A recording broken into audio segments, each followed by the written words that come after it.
Good morning. My name is Lynn Gray, and I'm on the Hillsborough County Public School Board, running for re-election district-wide, District 7. And one of the questions that you all asked is, why do I want to run for re-election? Well, I'm right now busy with the policies that I'm doing. For example, African American Studies. We're going to expand that to elementary, middle, and high school, and I'm working with the Hillsborough Community College, Ken Atwater, to make some of the courses dual enrollment. That's a huge initiative, working with 25 educational community leaders here in our Hillsborough County, and working with our staff. Secondly, I'm definitely involved with the communities and find it extremely rewarding that now we're looking at the Hispanic communities, which there are many. I've set up transition classes for those children that come from overseas and really need to learn the way of the world as we have education in America. And we have transition classes now at Dover Elementary, and that will be expanded. And last, there's a huge need for, as we all know with the COVID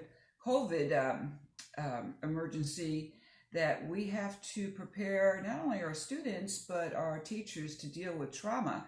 So I have set up with the National Dropout Prevention Center, along with Superintendent Akins and now Superintendent Davis.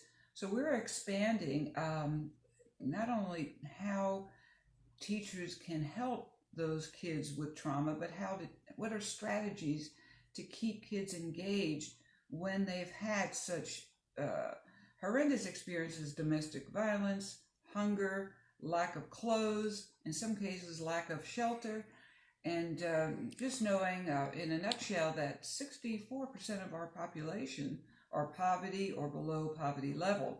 So we have got a lot of ACE, adverse childhood experiences, within our school community.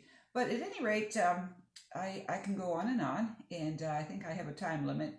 But I have a very, very busy schedule, expanding equity and fiscal responsibility as well.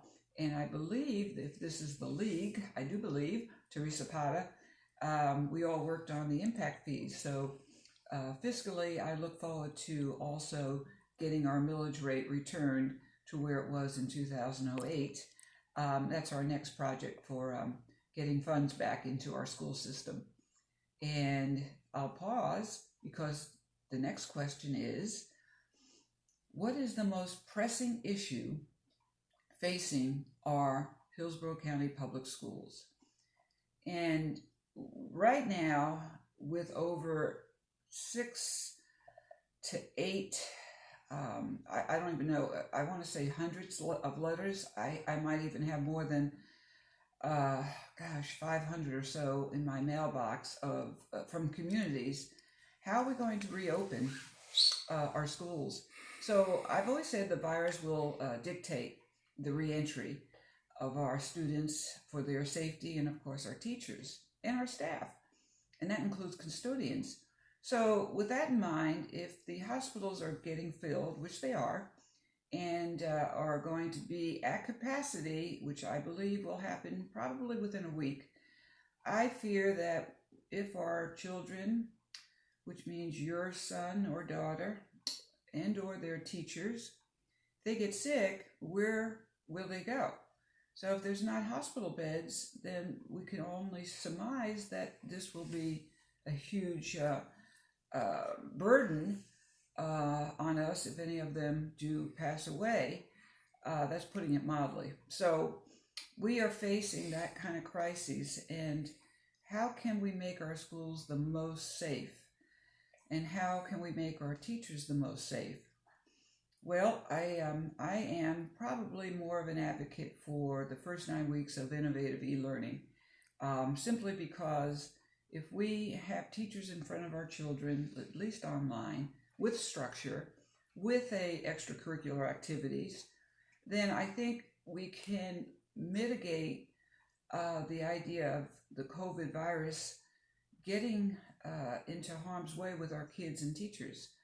And I'm not saying that 9 weeks is the solution. I'm just suggesting that this is probably a much better outcome than if we started school now, or excuse me, in August, the late August, and then we shut down because someone gets the virus, then we open up. I mean, this is, there's so many moving parts to a school. It would simply be logistically a nightmare. So I'm suggesting that when we return to school, that we spend the 9 weeks honing in on our new technological Canvas, our Achieve 3000, our iReady toolbox, and our phonics programs for the elementary and pre-K. And let's see if this virus can at least get to a point of some stability. So pressing issue is what I just said, returning back to school. Thank you very much.